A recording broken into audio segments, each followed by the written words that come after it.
All right, Phil. So, welcome to the show. I always love to talk a little football to kick off before we talk soccer or football, I guess, as well. So, now that you're in Chicago, I'm assuming you've now become a diehard Chicago Bears fan, and so there you go. Well, all right. So you're a transplant to Illinois. So what's your team? Let's have a little minute discussion here. Yeah, Jump yeah, in. we are gonna be best friends because I'm a diehard Packers fan. Oh. All right. Well, this conversation's short because I can't Yeah, think we're done. of We're done. one win in the last decade or so against the Packers. I will admit I'm fully bandwagon. Like the first game I ever watched was like Brett Favre Super Bowl. I think I was like 6 or 7 years old, and so Sure. I mean they've been the easiest team in the world to be a bandwagon fan of. So, but yeah, living up here, it's nice. It's a lot closer, right? And I got cousins in Madison. I actually just saw this weekend. So yeah, I'm a huge Packers fan. I'm sorry, man. No, no. Hey, I get it. I get it. I mean, if I was like a blank slate, just looking to pick a team without some sort of family connection, why wouldn't you want to be part of a program that just keeps funneling superstar quarterbacks? You're always going to win. And, they throw this kid Jordan Love out there and everybody's like, oh man, he's not going to do it. And I'm like, what do you mean? They casually just got rid of a legend in Aaron Rodgers because they knew this kid was like, of course he was going to be good. And Oh, sure enough, he's great and he's going to win a Super Bowl there, I'm sure. And the Bears are going to hate him for the next decade. So until you guys draft some next superstar that's 10 years old right now, but he's going to be great. So that's cool. what do you think about Caleb Williams? Are you bought into the hype? I mean, look, we have to be. Yeah. We are the exact opposite of what you guys have been at the quarterback position. I mean, it has been a black hole forever, and Yeah.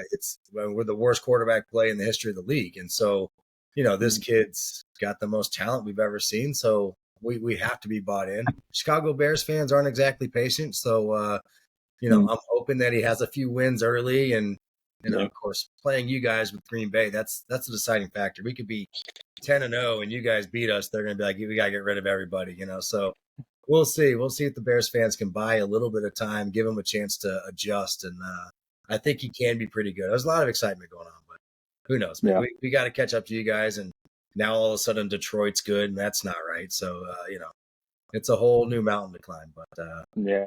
Did you want to hold on to Justin Fields?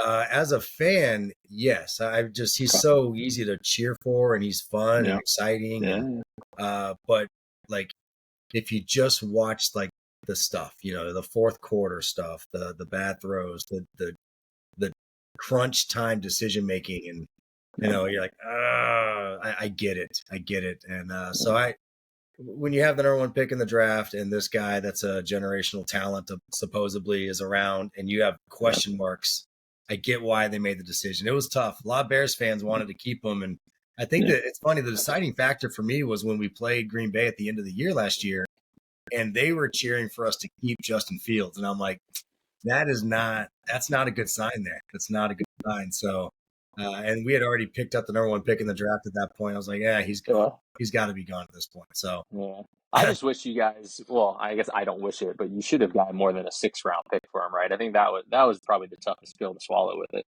yeah, I mean, it kind of tells the story too. If people wanted him, they would have given more. Yeah. But also, Yeah. from what I'm gathering, that they let Justin Fields pick where he wanted to go based off of the options that were out there. So I respect that. there might have been a better place draft pick wise, but he wanted to go to Yeah. Pittsburgh. So I respect that. yeah, I guess so. I don't know. I like our GM. We'll see. It's gonna be interesting. Hopefully, we get you back on next year, and we've actually beaten you guys once, so I'll be able to talk a little trash. But right now, I've got nothing. You guys have hammered on us for a while, so Well, I'm not a trash talker, so I'll just leave it at I'm a Packers fan, and we can shake hands and whatever. that's good. That seems pretty common for Packers fans. Like, oh, we're gonna beat you. Hey, take care. See you later. Well, the thing is too, we know, like, yeah, Jordan Love might win one Super Bowl, but that's it, and then he's gonna have 16 other years of failing in the NFC Championship game. So, we've been beaten down in our own way. Like, I got one of my good buddies, just diehard Commanders, right? Like to the point he probably still calls them the Redskins, right? Just won't let it go. And he and I would always have this argument about the Giants. He was like, would you rather be a Giants fan that basically you win once every 4 years with Eli Manning and then you miss the playoffs every other year? Or would you rather get knocked off like the Packers do in the NFC Championship game every year? And I was like, I want to be a Giants fan. Yeah, that's fair. That's fair. That's a good question. Well, me and Anyway, Scott are lovable losers fans. He's a Bengals fan, and there's everybody's choosing the other teams instead of ours. So it's yeah. it is what it is. But it's fun. It's that time of year where everybody's all optimistic. So we'll see. Once they start punching each other in the face and mid September rolls around, I think reality will start setting in quickly for everybody. But Everyone's a championship contender in preseason, baby. yeah, we won the draft champs right here. So well, look, man, I'm excited you're on. We were actually out there in Chicago a couple years ago, and then the next year they won the national title. So they've had coaching changes a couple years in a row. So Pat did a great job, built an awesome team. I think that year did they go? I think they went to the Final Four, and that's when he left to take the Drake job. And then they had the coaching change, and she won the national title in that year. And then she leaves and takes the Denver job, I believe. And now you come in. So I'm super curious, man. Couple questions. First, what's it like taking the team over that just won the national title? I mean, I took over for a guy that coached for 23 years and won his butt off, but I was here also, so it was kind of an easy transition. I didn't feel like he's legendary, but I didn't feel like I was taking over for a legend. I was just like, I'm next up. Let's just keep the train rolling. But you're new there, and they just won the national title, and expectations are pretty high. And so, what did you think of that? What was that like? Yeah, I mean, lots of different ways I could go with that answer. I think one, I mean, you talked back to like Pat Flynn and even before him, Mike Babs.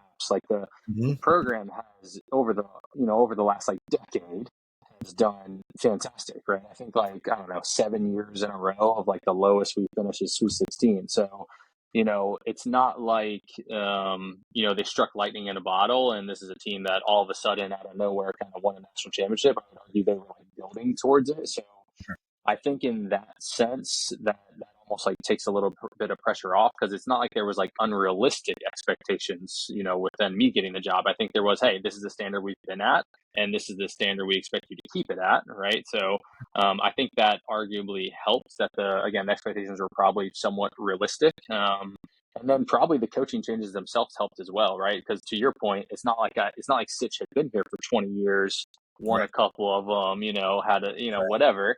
It was, hey, they've had a couple coaches, and that was one of the things I actually campaigned on is I want to be here. Like I prefer the Division III model, and U Chicago is obviously fantastic. We have the resources, all that stuff. So no, I think I wasn't feeling actually a ton of pressure. The school I was at actually won the national championship at our level in 2022. We compete in the USCA, which admittedly no one's ever heard of.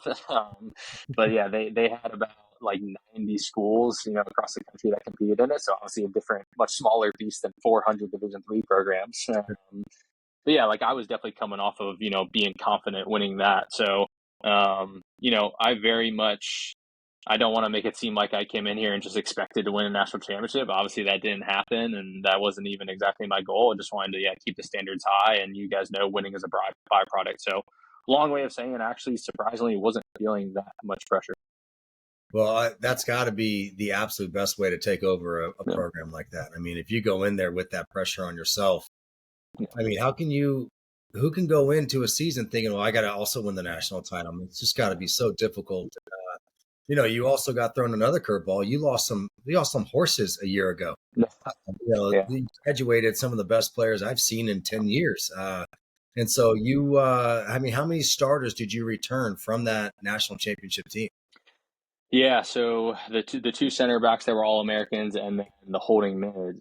So those are the three all Americans that graduated, but everyone else did return, right? So I think like even going back to your first question, like when you look at a lot of the other factors, like it's not like we graduated 9 starters. Like we graduated 3, and they were all Americans and fantastic players, but we brought in a grad transfer center back from Princeton, right, to kind of fill one of those gaps. And we had a sophomore that was very much ready to go. I think he played in like 9 games his freshman year in 2022, and he was easily ready to slide in. So, we were still good in the back. We still had our goalkeeper that broke the U Chicago record for minutes played. So we very much still had a lot of the other pieces. And then, I still had like the same assistant coaches.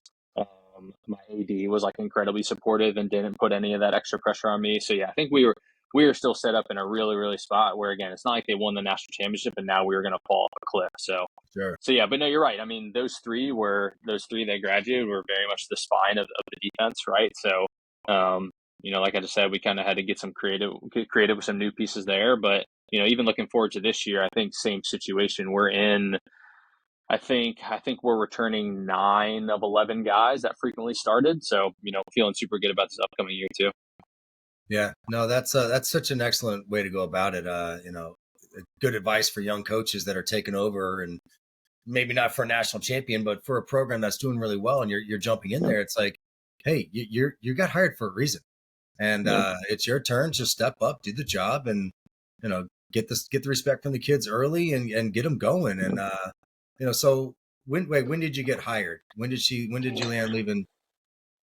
Yeah, it was late. Like I think Julian was very much planning to come back, and then like Sure. Denver was supposedly her dream job. Like she loves Colorado and all that, so she left in July, or like So end that of is June, great. and so Yeah. yeah. So I mean, my hiring process was literally 12 days. It was ridiculously quick. I think the AD actually responded to me on July 4th, and then I think I got offered the job on July 16th. So super, super quick interview process. And then I moved here on August 10th and we started preseason on August 18th. So again, that was even one of the things like I campaigned on as well was like, they just went undefeated and won a national championship. So like, who am I to come in here and change a bunch of stuff? So that's definitely not what I tried to do. I kind of told the players, like, look, I want to keep like 85% of it the same. And then 15% of it will be maybe some of my nuances and how I want to play. But we basically kept the same formation. Again, maybe some little tweaks to the system, but again, having the same assistant coaches there, like we did keep a lot of it the same. And a lot of the early season was I was very much coming in and almost observing more than I was coaching. I will fully Sure. admit that it was a well-oiled machine, and I was just trying to keep it going. Yeah, I mean, I'm sure you had the talent and the experience there to win on accident half your games, and so you don't want to mess that up, and then you go from there, of course, and you throw in your 2 cents. But so, did you meet your guys in preseason, or did they bring a bunch of guys in during the interview, or were you pretty much Yeah. your team when they were checking in, doing physicals and all that fun stuff? Yeah, it was interesting. So the 3 captains had already been like named by Sitch during the spring. So the 3 captains were part of my interview process. Like those guys grilled me for an hour. I always tell people they are actually the ones who like convinced me to take the job though. Like going into the interview, like although it's U Chicago and obviously, fantastic, I was probably like 60-40 of like, hey, if they offer me, I would take it. Cause there are all those, again, family decisions and stuff, geez, that we were talking about before Yeah, this. So, there were big considerations there. But then after the players grilled me for an hour, I was like, man, if these are the guys I get to coach, like, yes, this is where I want to be. So, yeah, those guys were awesome. Really, really impressed me. And then from there, I basically spent like the end of July just doing Zoom calls with each player. And so there were, even though I Zoomed with every one of them, I will admit there were a couple guys on day one checking in the dorms. I was like, hey, what's that kid's name again? yeah. Right. So yeah, it was, yeah, I was very much drinking out of a fire hose for sure. Jeez. So what is your advice? Because there's a lot of turnover in college athletics. I mean, plain and Yeah. simple. So what's your advice for kids who are out of school? I love Yeah. University of Chicago. My coach leaves. I'm not leaving. I want to be here. You're Yeah. bringing in this new guy. I don't know who this coach Phil Kroft is. What's your advice to those kids? How do they handle it? Maybe you learned something from these kids this year on how they handled it, especially with it being such a late hire and not having that spring transition period to kind of get through there. I mean, what's your advice for these young kids that are dealing with this when a coach leaves? Yeah.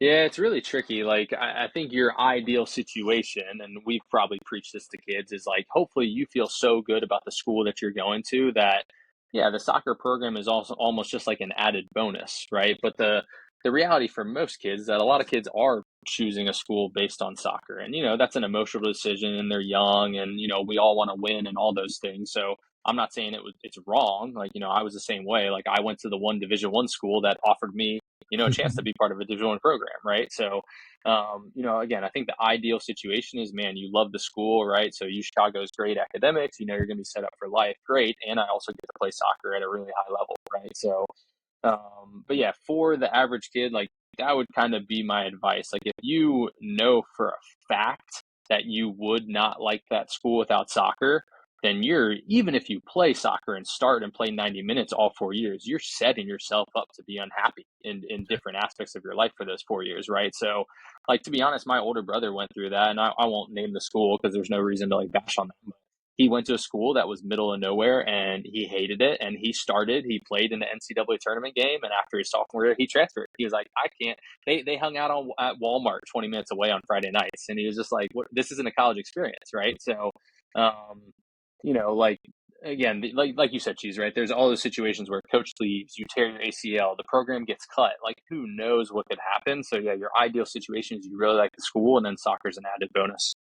So do you think your brother, knowing what he knows now, would have gone through a different process? I mean, I'm not going to like pick on him here, but I'm sure he's sitting there like, how did I not know that hanging out at Walmart was the primary social situation here? I mean, Yeah. I was kind of teasing him a little bit, but this is so common, Phil. I mean, how many kids do you talk to that are like making these decisions to go to school there? And if you ask them just a few questions, they're just like, oh, I didn't know any of this about the school I just chose to go to. And, your brother seems to maybe falling into that line there. So, I mean, do you think he would change it? What would he do differently? I mean, what are your thoughts? I think he probably would. He played Division 1 as well, which most kids arguably are chasing. So again, there's those dynamics of maybe there's a finite Cool. amount of Division 1s they're offering you, but yeah, I do think he would probably do it differently. I think it's one of those situations where like kids just don't know what they don't know, and that's why like I enjoy recruiting seminars and these types of conversations because like we're on this side of it where we've been doing it for years, so we do get how it goes. We know what should be important, but kids show up and they get one official visit, right, per year. And so like consider a place like Chicago where we only have two local kids. Like, yeah, you're gonna fly here, you're gonna spend maybe a weekend, and based off of that, 36 hours, you're gonna decide if this is the program you want to be at for 4 years, right? So, Right. you know, very much like we try to make sure guys hang out with their potential teammates, right? They don't need to hang out with the coaching staff for 3 hours. They need to get to know their teammates. Hopefully the guys can get a meal with them, maybe see the city a little bit, show them the dorm room, show them the fields, whatever. But, you're right. Like, I think for my brother, he probably visited, I think he did. He visited for like a home game, right? They probably won. He had a good experience. Maybe the guys went out that night, whatever. But he wasn't there on a Wednesday, observing a class and being bored. Like, I know a coach that he was at a program where he could do this, but he gave me that advice. Is like, you should have all your top recruits visit like middle of the week, no home game, nothing going on, and like see if they actually like the place. And I'm like, that's easy for you to say. Like most of us would really struggle with our recruiting if we did that, right? Yeah, no, I think, yeah, in terms of like advice for kids is like, you just want to ask as many questions as possible, right? Like, yeah, get to know your teammates, get to know the area, ask what they do for fun, ask the coaches, like, hey, what do you do on the weekends with your family, whatever. So, a lot of times they are just they're of course being told good stuff. Like, we're going to paint the best picture of what our school and program has to offer. And kids are trying to kind of read between the lines and decipher. And that's where, yeah, they have to ask the questions about stuff that's important to them, right?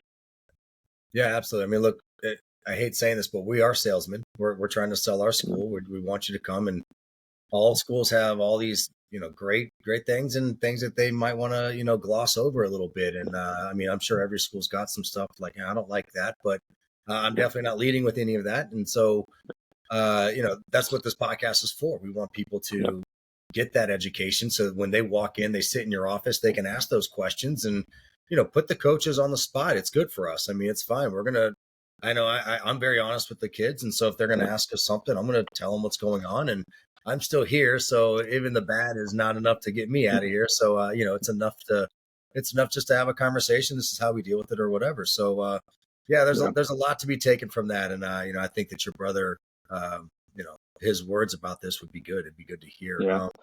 I Well, think it's, if you don't mind, let me just add sure. on to it real quick. Like, I just think you have to look at the stuff that's going to be meaningful versus just like, the frivolous stuff. So I think a really good example is like High Point. Like I'll give them a plug. So their coach, Zach Haynes, like great guy. I think very honest. Like, if you get on High Point's campus, I don't know if any of y'all have seen it. Like it's ridiculously stupid nice, right? They have a water fountain on every corner, right? Like yeah, like every building is carpeted, right? Like they have umbrellas just sitting there for you to like. It's just ridiculous amount of resource they have on the campus. And so Zach, when he has recruits on campus, like the kid will come in. He'll obviously be wowed by everything. Everything looks like a hotel. It's beautiful. And Right. he kind of like cuts them off. He's like, "Yep, our campus is gorgeous, and that's the last thing we're going to say about it." And it's like we're not talking about that again. Now we need to get into the meat and potatoes of what you're actually going to get out of this experience. And like I would Right. imagine, like CNU is similar, right? Like let's be honest. Like when I was coming up through Beach FC, CNU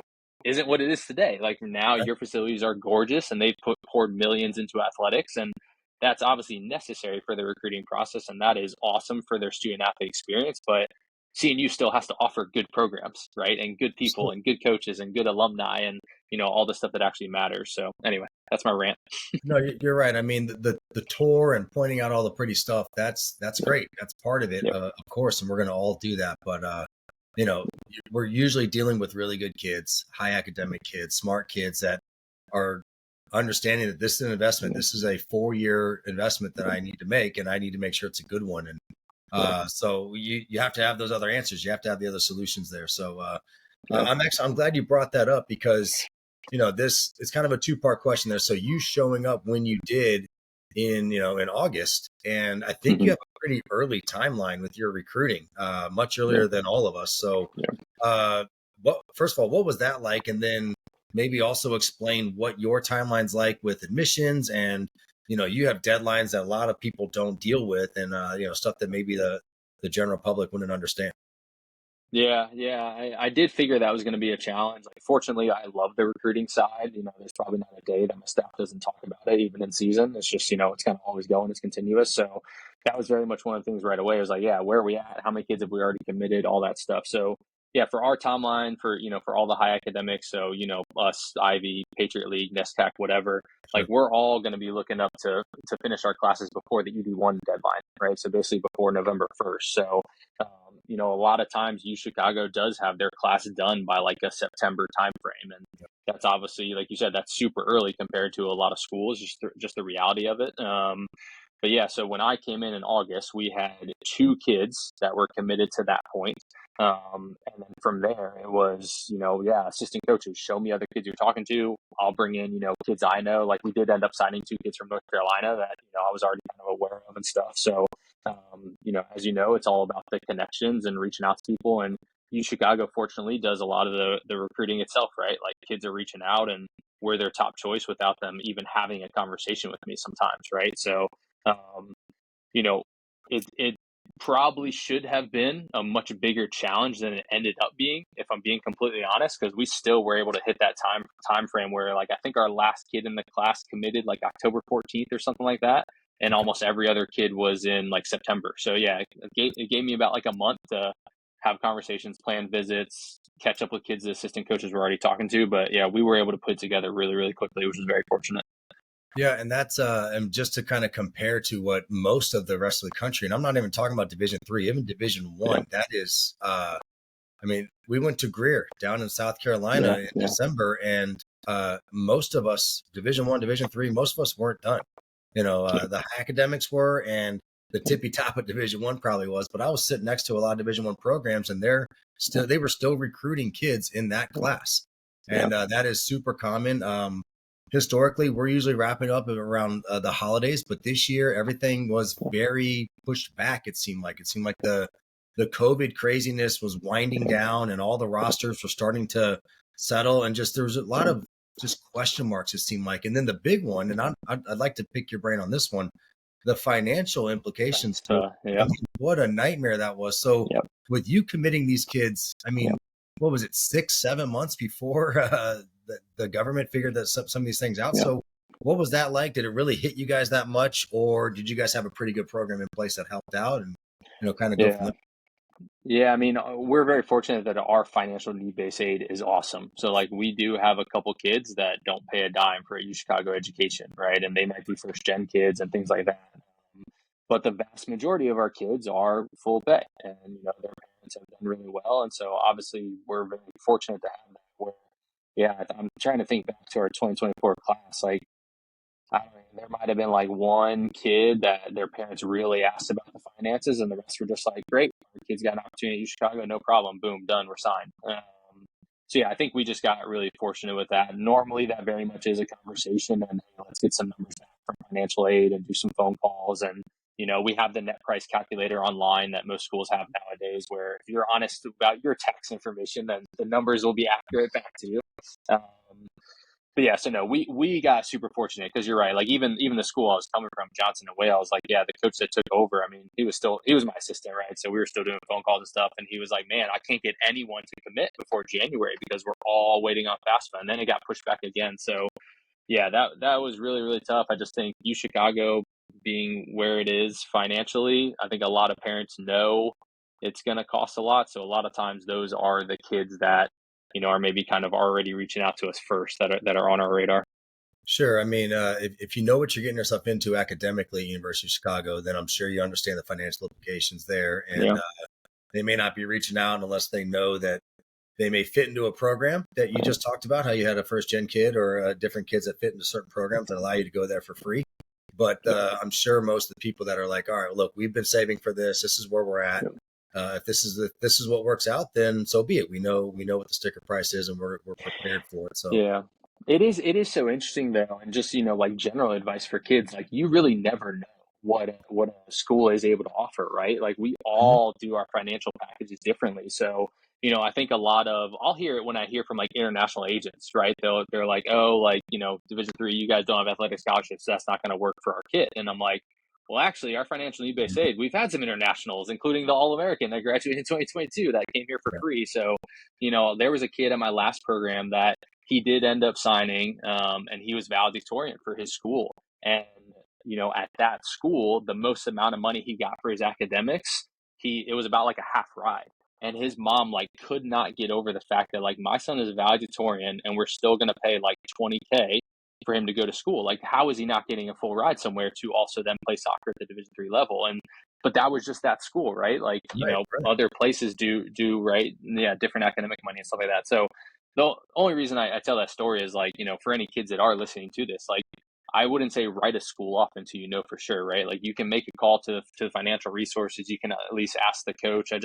I always tell kids like if a coach reaches out to you with a personal email, you should at least hear them out. Because even the program I played at, so I played at Mount St. Mary's up there in Maryland. Like, yes, it was the only Division 1 school that I had an offer from. I also knew nothing about them until they showed up to a showcase. And I was like, oh, well, let me hear about this school. And I ended up loving it. So, there's 1,200 men's soccer programs in this country, right? So, you have no way to hear about all of them. Yes, we know about the ACCs, whatever, but, you should very much hear a coach out and you might be pleasantly surprised, right? Yeah, and you're right. And there are so many programs within the schools too that you may qualify for. We went down to Yep. Trinity, and I mean they have an awesome soccer program. And I'm, Yep. I'm talking to him, talking to the head coach down there, and I'm asking him about these kids that we had just played against the night before, and I'm like, where the hell did you get that kid? I mean, and he's like, well, we have this international program. They put me in charge of Yeah. it, so I flew down to Brazil to a soccer school and picked up some kids. I'm like, all right, that must be pretty nice. And then Yeah. another year we went down there again, and there was this kid, and they just have incredible kids there all the time. And Yeah. I'm like, this is the best kid I've seen in years. I mean, what's the deal? And he goes, Yeah. well, he qualified for 4 or 5 of our programs, and Division 1s were all over him. But we were able to offer the best scholarship. He was paying Yeah. like $2,000 to go to school there, Yeah. and none of the Yeah. D1s could match a full ride basically to go to their schools. So he chose his best financial option, which was a Division 3 school. And you're right. There's so many different programs out there. I mean, you kind of mentioned a couple. Do you have any outside of maybe need based? Do you have any programs that a kid could qualify at Chicago and would help them out financially?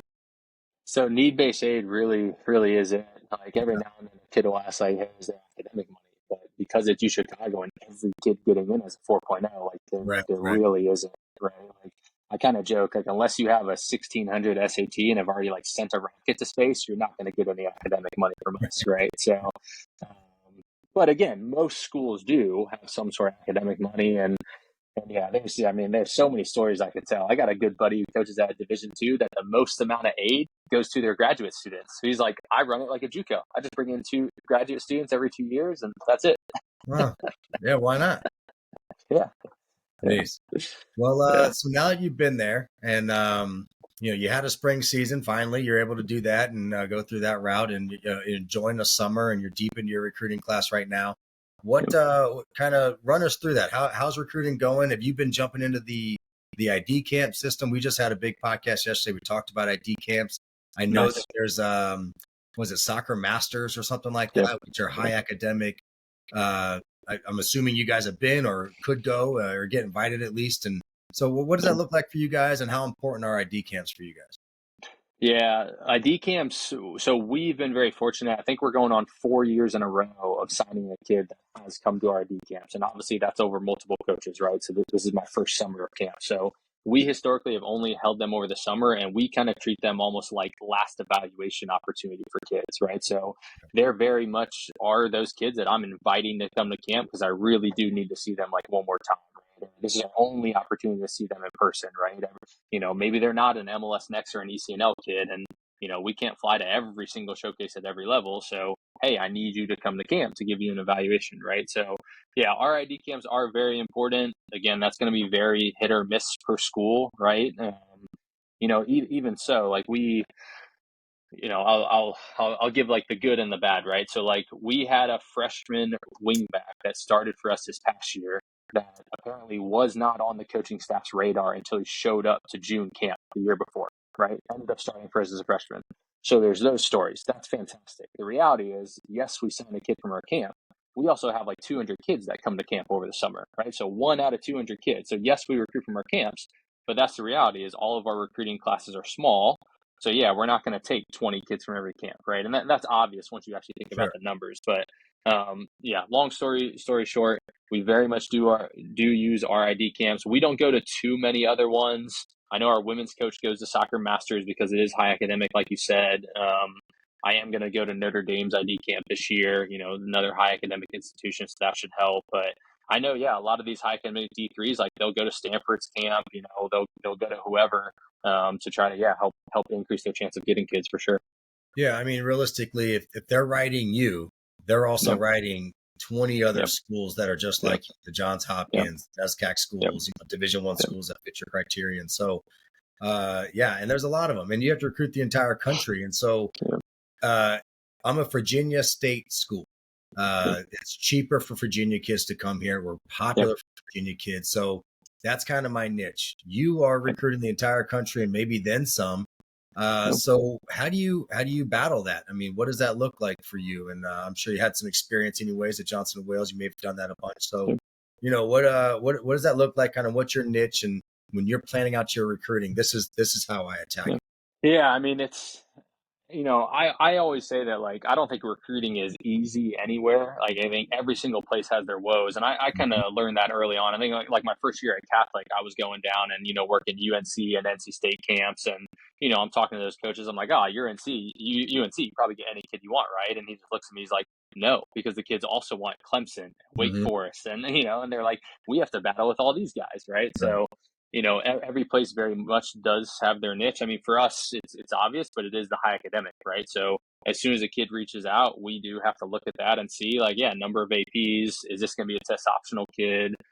Have you knocked it out of the park with your test scores? All that stuff. So yeah, academic is very, very much first lens, and then for us, where we are as a program, like we are fortunate that we're on the ball a lot and tend to outshoot opponents and things like that, however boastful that sounds. And so like the attacking lens is normally the first thing I look at, right? So there are those kids that, is like a right back that's just like a lockdown 1v1 defender. And I'm like, man, this kid is so good, but he's just playing right back and a four back and you never really see him in the attacking half. And like, I don't know if that would be good for us where we are as a Sure. program, right? So, by all means, we will have to pass on good kids, which every program does from Mhm. time to time. But yeah, It's an interesting beast. It's definitely the first school I've coached at where I would argue the large amount of our recruiting comes from kids that reach out to us first, right? Like when I was at Johnson and Wales, it was very much I was going to the showcases. I was reaching out to 40 kids that I liked over the weekend, and let's hope 20 of them respond, right? So yeah, it's a different beast. It's fun, but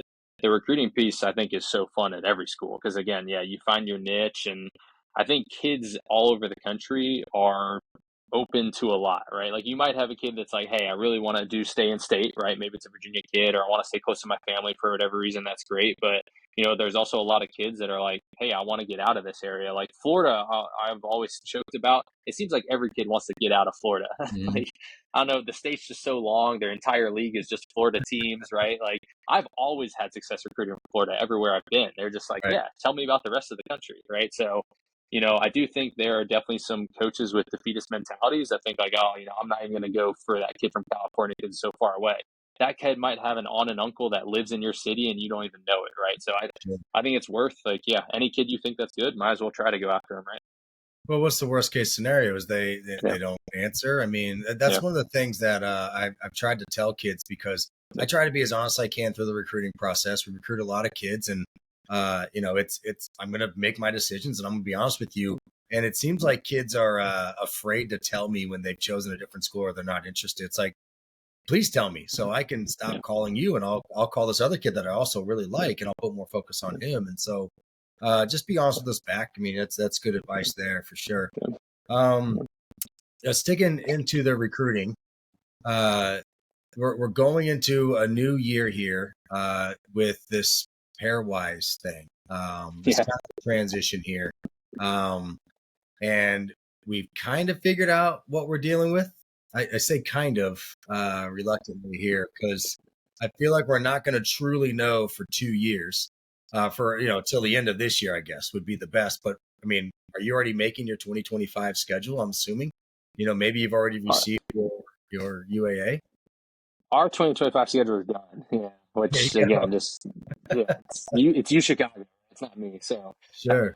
yeah. 2025 was a lot of returns and everything from this year. We admittedly kind of play a lot of the same opponents every year. Like the previous coaches have very much built the program on strength of schedule. So like we're gonna play Calvin, we're gonna play Wheaton, we're gonna play St. Olaf and Gustavus. We always open with right. Yep. So um, a lot of their schedule is the same, and we're just picking dates for the next year, right? North Park, Kalamazoo, whoever else. So um, yeah, our schedule for 2025 is set. With that being said, I have definitely talked to some coaches, and some coaches are dropping some games, and Mhm. I've kind of heard that strength of schedule is going to be devalued a little bit. I don't know how much. Right. So yeah, I do think it's going to shake things up until everyone figures it out. Right, that's our job as college coaches. It goes back to recruiting. You figure out your recruiting niche, you figure out your scheduling niche, all that stuff. Yeah, the problem with that is you just said it. You've already booked 2025, and for those of us Yeah, that haven't completely finished it, we will yeah, before 24 is over for the most part. yeah, And so you're talking by the time we figure out exactly what this is, we really yeah. can't implement it until 2026. And so Yeah. it's going to look interesting. I'm super curious to see what the bracket looks like this year, the NCAA tournament, and yeah. I'm glad you brought up some good teams there. Yeah. You opened up with Saint, or did you open with Saint Olaf? We open with Gustavus Adolphus, and then St. Olaf is the next game. So that's our opening weekend. This past season when they won the national title, was that the same Yeah, schedule? yeah. We always do Gustavus first, then St. Olaf. Gotcha. So how was that? Because they didn't know they were going to be national champions last year. So technically, you had both national champions from the last 2 years on the field. Yeah, It had to have been a heck of a game.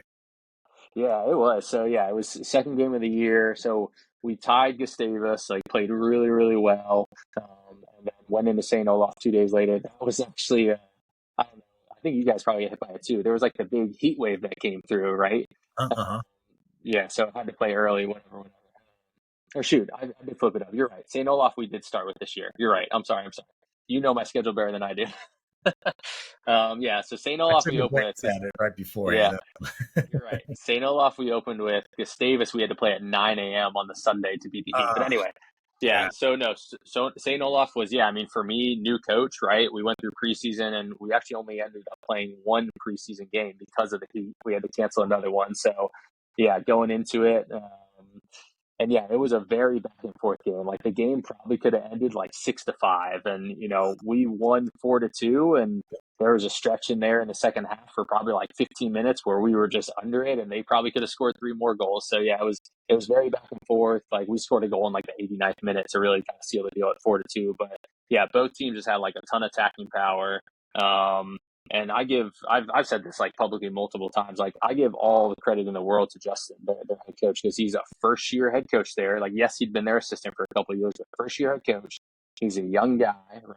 And they play a very very tough opening schedule where they start 1-3, right? So they played really really tough opponents for his first four games, and then for him to be able to then flip that around and then they don't lose another game the rest of the year is incredibly impressive. So and I told him that before we even played in the tournament. Like literally, we're hanging out at midfield talking before the game while teams warming up. I'm like, dude, no matter what happens today, like I just want you to know I'm impressed. Like I'm a fan, right? And obviously he knows now that I was sincere about it. We've talked much more since the national championship, but yeah, no, they were very very solid. Like they had a big center back. They played an attractive style. They played a three-back system. They were good in possession. They had maybe arguably the best center mid in Division Three. They could do a lot of things really well, and they just knew how to win games. So yeah, very very impressive season for them. Yeah, we're going out to Ohio this year to play Denison and Kenyon, and Travis was there at St. Olaf, and Yep. a ton of what happened there, and I had I hung out with him a little bit here at the ECNL in Richmond, and Yep. man, that guy's going to win his butt off at Kenyon too. I mean, that guy Yep. he knows what he's doing, and he's going to bring Yep. in some kids. So I'm hoping I can get him this year before he loads up and brings in like these 20 kids. And I'm like, where did you get that kid from? Just like the training situation. So, yeah, I'm going to get after him, try to get him this year, but we'll see. Yeah, it's interesting. The strength of schedule conversation. I truly believe in it. We actually had the number one SOS this year. I just think it's the best thing. When I go into the NCAA, it's like, all right, well, okay, doesn't matter who you throw at us. We've played something like that, so we feel like we're ready, and that's what scares me about this new thing. It's like, man, if they really devalue it, it's gonna hurt. So we'll see. I still believe that everybody's gonna say like, well, you need to play the best to be the best, and if I miss a tournament because of it, well, then we weren't gonna win it all anyways. If hopefully it's the mentality I can maintain. But It's not at that point. Like I mean, I'm with you. Like again, yeah, we played a super hard schedule too. I think last year we played 9 opponents that were either ranked or made the NCAA tournament. So um, yeah, I mean, we've always relied on the strength of schedule as well. I think I'm with you. Like you need to be battle tested going into the NCAA tournament, right? Like yes, you obviously need to get there first, but like the one constant is if you win your conference, you're in, right? So it's like yes, that's easier said than done. Like we didn't win our conference this year, Emory did, right? So it's easier said than done. But there's still that like cheat code to get into the NCAA tournament, and then from there, I mean, I'm with you. It's tough. Like you do always hear those teams of like, yeah, we went 15-0-1 and we didn't get in. It's like, yeah, but you played a cupcake schedule. So to your point, you probably would have lost first round anyway. But sure.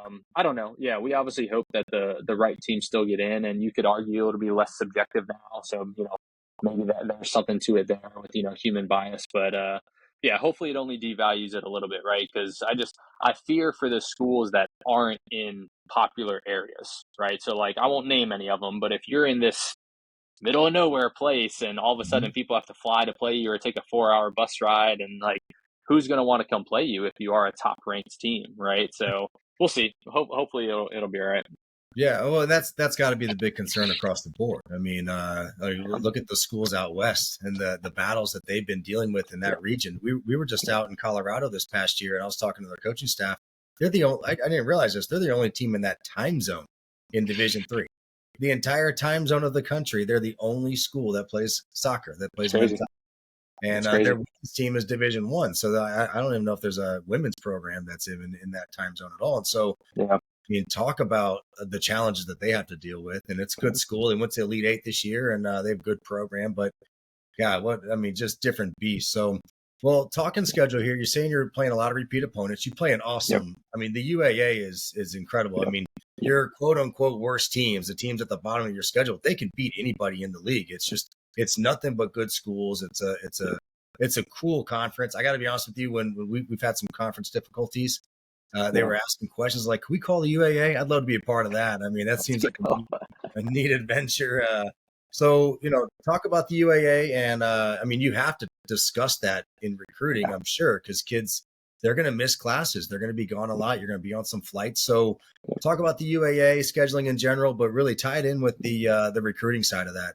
And Yeah. what do you tell these boys? Yeah, Emory would really appreciate it if you guys joined, so they have someone close to them. Count us in, man. Count us in. We're a 10-hour bus ride, but we have some easy flights to and fro. So, Yeah. Yeah. Are you guys are still doing the coast to coast? correct, yeah. And Okay. I don't know for sure, so I'm not trying to get in trouble with anybody, but Yeah. I think that there's some talks of some schools in Texas joining us. Sure. We'll hopefully we'll know more soon. We don't know. Yeah. Yeah, but yeah, no, the UA is awesome. I mean, like you said, the conference is great. I think like historically, we're getting like four teams into the NCAA tournament, and again, maybe that changes now. I don't know. That'll be interesting to see. Yeah, but even like on the women's side, I don't know if you guys knew this. Seven of the eight teams in the conference got into the NCAA tournament. So yeah, No way. wild. I think the UAA on the women's side had like the number like 1, 3, and 4 teams in the NCAA or something like that. So yeah, no, hugely strong conference. I think when we played Rochester, they were ranked number 12. I think Emory was ranked like number 6 when we played them. So yeah, no, really, really strong, and it is fun. Like it does tie into our recruiting. In terms of like taking flights and all that stuff, I think that's exciting to do every now and then. And so, yeah, we get to fly for typically like 2 to 3 games a year. So that's really cool. And then in terms of missing classes and everything, I think basically every school in the UA is high academic, right? So we are strategic about that. All of our conference games are on the weekends. We do typically play at a time where, again, no one's being asked to fly out Friday morning at 9 a.m., right? The game will be later on Saturday or Sunday morning or whatever it needs to be. So yeah, we don't miss too much. Like every now and then we might have to leave early on a Friday. But I think like even this past year, I think we literally only missed like one Friday of classes. So yeah, all I'd say, like the conference is smart about it. Yes, academics come first as they should at every school, and yeah, we're not missing too much class too often. Yeah, and that's huge. And I asked that question because I knew that you guys were strategic about it and took care of it. Yeah, But you must get that question all the time because I get it, and we fly by choice. I don't yeah, have to fly. Well, we did this year for a conference tournament, but yeah, we do it by choice. And I could miss more days of school than you if I'm playing a Wednesday and a heavy Wednesday schedule and 6 of them are on the road. It's like, well, I got to pull you out of school, especially if these games are 4 or 5 o'clock, like you had mentioned, yeah, and 3 hour drive. So yeah, every school does this. They're good about that. I mean, I'm yeah, imagining that you guys have plenty of great agreements with your academic side. All of your yeah, sports are having to deal with this, so it would be a major problem at Chicago and all of our schools yeah, if we were poor with you know the academic and athletics relationship. I mean, it has to yeah, be super yeah, strong for schools to survive, especially the athletic departments. But yeah, well, look, yeah, I mean, I'm excited about this upcoming season.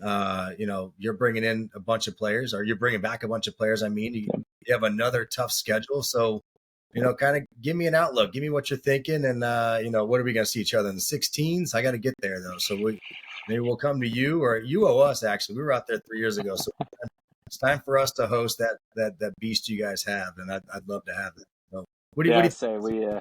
I would say we won't get into how the NCAA decides who flies where for NCAA Oh tournament. yeah, We that's won't get into that. a bad conversation. Yeah, yeah. I got a funny story I'll tell you offline about that. But yeah, no. Super excited for the upcoming year. And as we joked, every team is contenders in preseason, but we feel really good about it. I think on paper we're returning I think 9 guys that consistently started for us. With that, still have a really strong freshman class. Mhm.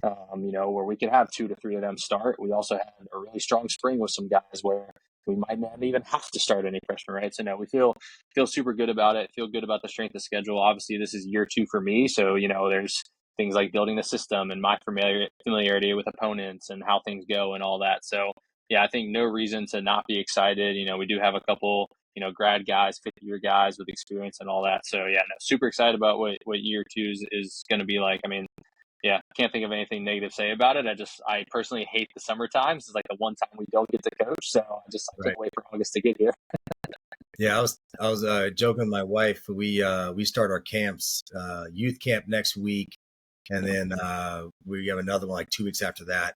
And I told her that the month of July feels like Sunday as a grade school kid for me. Like every day, I'm like, I know it's right around I know it's here, but it's not here at all. I mean, I'm supposed to be off, but all I could think about is like, all right, well, what's going to happen? My guys aren't even around. Like I'm not even going to see them for another month, but all I could think about is putting all the pieces together and starting it up. And yeah, we're very excited too. I hope we get to run into each other, man. That means we're making fun. And it wouldn't be opening weekend. We just talked about that a little bit with the flying. There's no way we play the first weekend.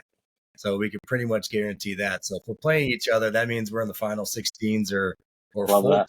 better. So and this year the final four is in Las Vegas. So that is an exciting thing. Scott's already got a hotel booked. He's going to do a big match play thing there, whether I'm there or not. So That's awesome. He's going to do some wise here. But yeah, Scott, you got anything there? I felt good about that. I feel good, man. Like you said, man. If we could meet in the tournament at some point, I would absolutely love it. Y'all got beautiful facilities. We got beautiful facilities. It's a win-win situation. I think our girls played yours. Oh no, they were at Case. I think they were at Case Western a couple years ago. Yeah, they played. That sounds right. The year that they won the national title, and they always talk about how they were not the better team against you guys against the girls team that day. I said, yeah, I mean, I'm sure every national championship has a game where they're like, yeah, we probably shouldn't have gotten past that one, but we did. I mean, it's I would imagine. I don't know.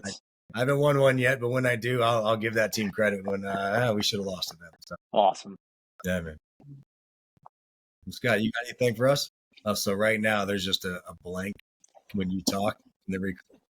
Oh, cool. Yeah, I mean that was great, Phil. I thank you for hopping on. And yeah, you got any more recruiting coming up? You got any trips, or is it dead for you right now?